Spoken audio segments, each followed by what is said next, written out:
وفي تمام 40 أرسلا للناس يهديهم لدين حملا يدعو إلى التوحيد جوف مكة 13 سنين تمت.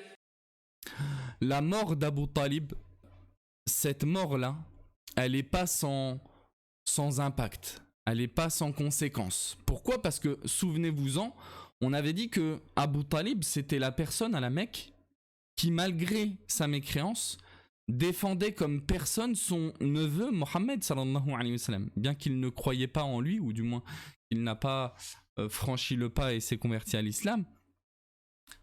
Bah, il le défendait en fait. Il le défendait coûte que coûte, et on l'a vu à travers plusieurs événements qu'il était prêt à mettre sa vie en jeu, la vie de ses enfants en jeu pour défendre Mohammed sallallahu alayhi wa sallam. Et il décède. Fashtadda idha'u Quraysh lin-Nabi sallallahu alayhi wa sallam. La persécution de Quraysh envers la personne du prophète sallallahu alayhi wa sallam, elle n'a fait que de s'intensifier de manière exponentielle. C'est pour ça que le prophète sallallahu alayhi wa sallam, d'ailleurs, il nous dit en parlant de cette période-là, Manalat minni Qurayshun shay'an akrahuhu hatta mata Abu Talib. Quraysh, elle lui a fait subir les pires choses seulement après la mort d'Abu Talib. Et c'est pour ça d'ailleurs que Ibn Kathir, il dit quelque chose d'intéressant sur certains récits dans lesquels on y voit le prophète sallallahu alayhi wa sallam persécuté, et des choses que j'ai déjà mentionnées moi au préalable, auparavant. Lui dit que sûrement ces choses-là, rappelez-vous cette attaque qui a été faite au prophète sallallahu alayhi wa sallam et qui a engendré donc l'arrivée d'Abu Bakr, et qui a fait que Abu Bakr par la suite c'est lui qui s'est pris tout jusqu'à en être tombé comme mort.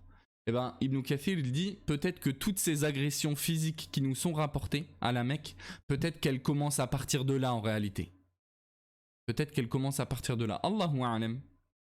Ce qui est sûr, c'est que quoi qu'il en soit, les agressions physiques, verbales, elles n'ont fait que s'intensifier et s'accentuer, et c'est logique. On raconte de manière authentique qu'une fois le prophète sallallahu alayhi wa sallam, il en est arrivé à subir les colères de Quraysh, et que l'une de ses filles a vu ça et a commencé à pleurer. Et le prophète sallallahu alayhi wa sallam, il dira la takhafi, n'aie pas peur ma fille, ne sois pas attristée, la tabki, ne pleure pas ma fille, fa inna Allah mani'un abak, parce que Allah subhanahu wa ta'ala, il va protéger ton père, ne t'inquiète pas, malgré ces épreuves qui vont le toucher, Allah il défendra son prophète sallallahu alayhi wa sallam. Quel maître est meilleur que lui, et quel protecteur est meilleur que lui? Personne. Si Allah il est avec toi, rien ne peut te toucher. Mais bien entendu qu'Allah subhanahu wa ta'ala va décréter des épreuves, encore une fois, à la hauteur de sa foi, et qui nous seront transmis dans les livres à travers les siècles, pour que nous on réfléchisse sur ces épreuves-là, pour ne pas que l'un d'entre nous ne vienne à être éprouvé jusqu'à la moelle selon lui et rejette la foi en se disant que Allah il lui veut un mal, etc. etc. Non, ces épreuves-là, elles resteront dans l'histoire. Elles nous permettront toujours de positiver sur notre situation, déjà dans un premier temps, parce que qui que tu sois, quelles que soient les épreuves que tu subis, je ne pense pas que tes épreuves aient atteinte la même intensité que ont atteint les épreuves qu'a subi le prophète sallallahu alayhi wa sallam. Donc la situation, elle s'empire pour lui. Mais il patiente et il endure. Et ça ne le détourne pas de sa tâche qu'est l'appel à Allah subhanahu wa ta'ala. Certains d'entre nous qui avons l'honneur, si je puis dire, et la grande responsabilité d'appeler à Allah subhanahu wa ta'ala, à la moindre épreuve, tu vois qu'on dépose l'insigne, si je puis dire, et qu'on démissionne de notre fonction, à la moindre épreuve.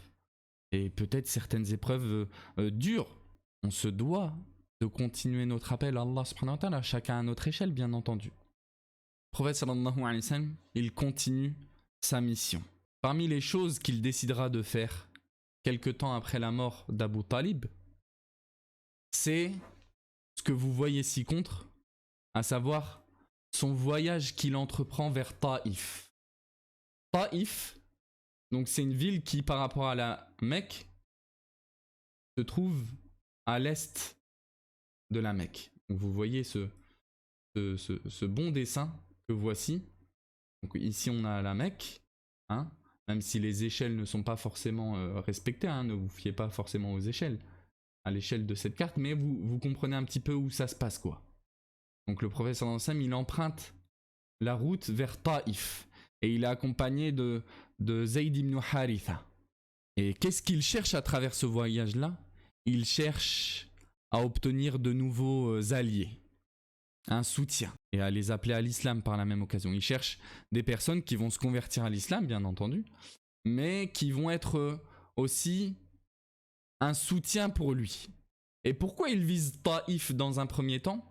Bah tout simplement parce que Taïf, à ce moment-là, c'est la tribu la plus forte et la plus influente et la plus noble après Quraysh. Et aussi parce qu'il a de la famille là-bas.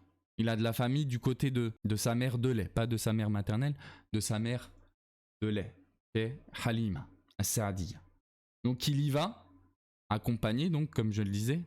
Et lorsqu'il arrive là-bas, il y reste plusieurs jours. Et qu'est-ce qu'il y fait pendant ces quelques jours? Bah il fait la da'wa en fait. Donc il rencontrera les 3 personnes les plus influentes de Taïf à ce moment-là. Et ce sont 3 frères. Donc on a Abdou Yalil, Ibn Amr, Ibn Umayr, Mas'ud et Habib. Il rencontre ces 3 personnes-là. Bon, est-ce que c'est forcément en même temps? Allahu a'lam. Mais il les rencontre et il les appelle à Allah subhanahu wa ta'ala. Et la réponse de ces 3 personnes-là marquera un petit peu le ton de ce voyage-là à Taïf. Ce sont des réponses très décevantes. Abdou Yalil, il répond au prophète sallallahu alayhi wa sallam la chose suivante, il lui dit: si c'est vrai qu'Allah t'a choisi toi, bah alors je déchirerai lorsque j'en aurai l'occasion les tissus de la Kaaba. L'autre, parmi ces 3-là, lui répondra: Allah n'a trouvé que toi. Est-ce qu'Allah n'a trouvé que toi? Donc il écoute son message, hein, le prophète sallallahu alayhi wa sallam, il n'y a aucun doute qu'il les appelle à Allah subhanahu wa ta'ala et à l'islam de la meilleure des manières, mais c'est pas le prophète sallallahu alayhi wa sallam qui guide, c'est Allah qui guide. Ne pense pas que par ta science tu es capable et par ta sagesse capable de guider tout le monde.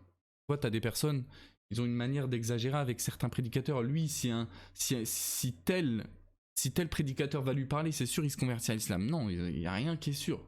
Il n'y a rien qui est sûr. Le prophète sallallahu alayhi wa sallam, il a appelé des gens à l'islam, sûrement de la meilleure des manières, avec des arguments rhétoriques, rationnels, qui font taire la personne en face forcément. Ça fait pas tout. Il faut forcément qu'Allah subhanahu wa ta'ala, il accorde la possibilité d'accepter à la personne. Et le troisième, il ira jusqu'à dire écoute, si ce que tu me dis c'est vrai, t'es trop important pour que je te parle. Et si ce que tu dis c'est faux, bah tu mérites pas que je te réponde. Ils ordonneront à tous les gens de Taïf, les enfants comme les esclaves, de le mépriser de la pire des manières qui soit, donc de lui faire un cortège, c'est-à-dire de le suivre lui et Zayd ibn Haritha, et de leur jeter des pierres, de les insulter. Il n'a jamais été insulté d'une telle manière. Et le prophète sallallahu alayhi wa sallam, il part et il se prend des projectiles et il saigne. Et Zayd ibn Haritha, il essaye de faire bouclier pour le prophète sallallahu alayhi wa sallam, au point d'en saigner lui-même, d'en être gravement blessé lui aussi. Et ils partent comme cela de Taïf pour retourner à la Mecque. Ils retournent à la Mecque cette fois-ci par un autre chemin qui est celui-ci. Le prophète sallallahu alayhi wa sallam, il nous dit au sujet de sa peine, de sa tristesse, quant au déroulement de ce voyage-là, il dit dans ce qui est rapporté de lui dans le Bukhari et Muslim, lorsqu'il est questionné par Aïcha, Hal ata alayka yawmun kana ashadda min yawmi Uhud, est-ce qu'il y a un jour pour toi qui a été pire que la bataille de Uhud, que ce que tu as vécu pendant la bataille de Uhud? Parce que pendant la bataille de Uhud, le prophète sallallahu alayhi wa sallam, il a vécu ce qu'on appelle akhtari lahzati fi hayati. Il a vécu le moment le plus dangereux pour sa vie durant ce jour-là. Donc Aïcha lui demande, est-ce que tu as vécu un jour plus dur que Uhud dans ta vie? Est-ce que tu as un jour qui a été plus dur pour toi? Et il dira, oui, en effet. Le jour, pour moi, le plus amer, le plus triste, c'est celui que j'ai vécu lorsque je suis allé à Taïf. et que j'ai présenté ma personne à Abd Yalil et qu'il ne m'a pas répondu comme je le voulais. Et je suis parti et j'étais abattu. Je me suis réveillé un petit peu de cet état-là, de tristesse, que à Qarunul Manazil. À partir de là, j'ai traversé toute cette distance-là, je m'en rappelle même plus comment je l'ai traversé. Tellement il était pris de tristesse, d'anxiété, de peine en fait. Dans la suite de ce hadith-là, il dit « Farafa'tu ra'si » et j'ai levé la tête. « Fa'idha ana bi sahabatin qad adallatni » et je vois qu'il y a un nuage qui me couvre en fait.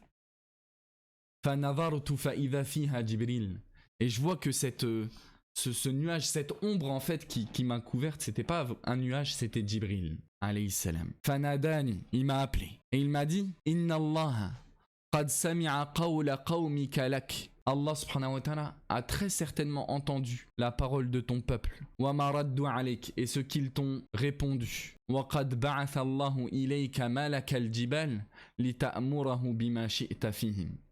Et Allah subhanahu wa ta'ala, il a envoyé vers toi l'ange des montagnes pour que tu lui ordonnes une chose qui te plaira. Il va te proposer quelque chose et à toi le choix dans cette proposition-là. Le choix te revient. L'ange des montagnes, chargé des montagnes, il m'a appelé. Fasallama alayya, et il m'a passé le salam. Faqal, et il m'a dit Ya Muhammad, ô Muhammad, in shi'ta utabbiqa alayhim al-akhshabayn. Il dit si tu veux, je plaque les deux rocailleuses les unes contre les autres, contre ton peuple. De quoi il parle? Il parle de deux montagnes de la Mecque. Ces deux montagnes-là, le mont Qu'ayqan et le mont de Abu Qubays. Et en fait, on voit pas très bien ici ce que ça représente. On voit un petit peu mieux ici ce que ça représente, ces montagnes-là. C'est que si tu veux, je les écrase entre ces deux montagnes-là. Ils ont fait vivre au prophète Sam les pires calvaires. Mettez-vous à sa place. Mettez-vous à sa place. Peut-être que certains d'entre nous, on aurait répondu en une fraction de seconde à cette question-là. Mais le prophète sallallahu alayhi wa sallam, il est sage et il est miséricordieux. Il veut pour eux la guider. C'est pour ça que le prophète sallallahu alayhi wa sallam, il dira Bal arju an yukhrij Allahu min aslabihim man ya'budu Allah la yushriku bihi shay'an. Non, je veux pas que tu fasses ça. Je veux pas que tu fasses ça parce que j'espère qu'Allah subhanahu wa ta'ala, il sortira de la progéniture de ces gens qui me font tant de mal, des gens qui finissent par adorer Allah sans rien lui associer. Regardez comment le prophète sallallahu il a réfléchi à long terme. Regardez la miséricorde dont il a fait preuve envers des gens qui le considèrent comme leur ennemi numéro 1. Il n'a pas souhaité leur mal, non. Déjà eux, beaucoup d'entre eux vont être guidés par la suite, comme nous on le sait avec le recul qu'on a, le fait que ce soit passé. Le jour de la conquête, le prophète sallallahu alayhi wa sallam. C'est pas quand est-ce que le dénouement il a lieu. Et le prophète sallallahu alayhi wa sallam, lorsqu'il s'approche de la Mecque, il sait que l'information elle va fuiter. Ok, il n'y a pas les médias, il n'y a pas ces chaînes abominables qui ne font que taper sur les musulmans comme à notre époque aujourd'hui en continu. Mais il y a quand même des choses qui sont considérées comme des médias, tu vois. Et cette information-là, bien sûr qu'elle va pas rester secrète, comme le prophète sallallahu alayhi wa sallam l'aurait espéré à ce moment-là, mais elle se sera diffusée. Du coup, le prophète sallallahu alayhi wa sallam, il décide de demander que le Mutaim ibn Jubayr yujiruhu, il lui accorde un peu la protection avant de rentrer à la Mecque. Parce qu'il est question d'un acte très clairement hostile à Quraysh pour eux. Le prophète Sam, il est sorti de la Mecque et le prophète Sam, il est parti chercher des alliés. Et des alliés, ils le savent ce que ça implique les mécréants de Quraysh. C'est que ça implique des ennemis pour eux. Les amis de mes ennemis sont mes ennemis. Le prophète sallallahu alayhi wa sallam, il sait très bien que à la moindre occasion, il va y avoir des retombées. Déjà qu'avant ça, il y a des retombées. Donc après ça, n'imagine même pas. Le prophète sallallahu alayhi wa sallam, il a la sagesse de demander du coup la protection à Al-Mutaim ibn Jubayr, ibn Adi, pardon, qui lui accordera sa protection. Donc au lendemain de son arrivée proche de la Mecque, Al-Mutaim ibn Adi, il sort vers le prophète sallallahu alayhi wa sallam, accompagné de 6 ou 7 de ses enfants, armés de la tête aux pieds. Ils sont armés de la tête aux pieds et ils vont chercher le prophète sallallahu alayhi wa sallam. Et à ce moment-là, ils vont l'escorter jusqu'à la mosquée sacrée, et ils vont dire devant tout le monde au prophète sallallahu alayhi wa sallam, pouf, fais le tawaf autour de la Kaaba. Donc sur l'esplanade de la mosquée sacrée de la Kaaba, un endroit où il y a beaucoup d'influence, beaucoup de passages, où tout le monde est là, les gens se réunissent, les nobles de Quraysh se réunissent là-bas, vous vous en rappelez. Donc c'est pas anodin en fait, cette décision de Jubayr ibn Adi. Al-Mutaym ibn Adi, pardon. Je confonds avec son fils, Jubayr ibn Mutaym. Al-Mutaym ibn Adi, c'est pas anodin cette décision-là de sa part, c'est très sage même, parce que l'objectif c'est de montrer à tout le monde qu'il est protégé, parce que du coup eux ils stationnent comme ça autour du prophète sallallahu alayhi wa sallam, ils l'escortent armés jusqu'aux dents, de la tête aux pieds, avec leurs armures, avec leurs épées, etc., etc. À ce moment-là, c'est Abu Sofyan qui ira voir Al-Mutaym ibn Adi et il lui demandera Amujirun anta am tabi'. Oh Al-Mutaym, est-ce que tu fais ça parce que tu lui as accordé l'asile? Je peux me permettre cette traduction, ou alors tu l'as suivi, tu t'es converti à l'islam. Et le Mutaym il lui dira Bel Mudir, il est sous ma protection. Et c'est pour vous dire quand même des qualités qu'avaient les Arabes dans la péninsule arabique à l'époque. C'est le respect des serments, des promesses, même quand ça implique le fait de respecter une promesse qui n'est pas forcément la tienne, subhanallah. Regarde. Qu'est-ce qu'il dira à Abu Sofyan malgré son animosité envers Mohammed sallallahu alayhi wa sallam? Il dira Idhan ajarna man ajart. Donc, sois rassuré, ne romps pas ta promesse, car certes, nous allons accorder la protection ou la paix à celui à qui tu l'as accordé. Le prophète sallallahu alayhi wa sallam, il fait preuve d'une détermination époustouflante. Il n'arrête pas ses activités de prédication, que ce soit des individus ou même des tribus. Sallallahu alayhi wa sallam. Donc un homme atteint par ces épreuves-là, la perte de sa femme, la perte de son oncle, qui implique une intensification des persécutions et une continuité sans pareil, il continue d'appeler à Allah subhanahu wa ta'ala. Il continue d'appeler à Allah subhanahu wa ta'ala. Parce qu'il y a des gens... lorsqu'ils sont éprouvés, bah ça y est, ils quittent l'islam, ou ils abandonnent la prière, la pire des erreurs qui soit. La pire des erreurs qui soit, mon frère ou ma sœur, c'est que lorsqu'Allah subhanahu wa ta'ala t'éprouve, et tout mal qui t'atteint ne serait-ce qu'une angoisse, qu'un sentiment un peu de vide à l'intérieur de toi, c'est une épreuve. Une personne qui te parle mal, c'est une épreuve. De ta famille, ou parmi les hypocrites, ou parmi les ennemis d'islam, c'est une épreuve. Ne pense pas que les épreuves, c'est tout ce qui ne touche pas aux relations humaines entre elles. Que l'épreuve, c'est par exemple quand Allah subhanahu wa ta'ala il diminue tes biens, mais que n'est pas une épreuve d'Allah subhanahu wa ta'ala le fait que quelqu'un est venu s'en prendre à toi. Si, ça aussi c'est une épreuve. Des personnes qui, lorsqu'elles sont touchées par une épreuve, bah disent moi j'arrête la prière, c'est la pire erreur qui soit. C'est comme arrêter de prendre tes médicaments lorsque t'es malade. C'est le pire choix qui soit fait. Donc non, lors de l'épreuve, tu continues. Tu ne faiblis pas. Tu n'arrêtes pas ton traitement. Te délivreras de tous ces maux-là, que ce soit à court terme ou à long terme, ne serait-ce qu'à long terme.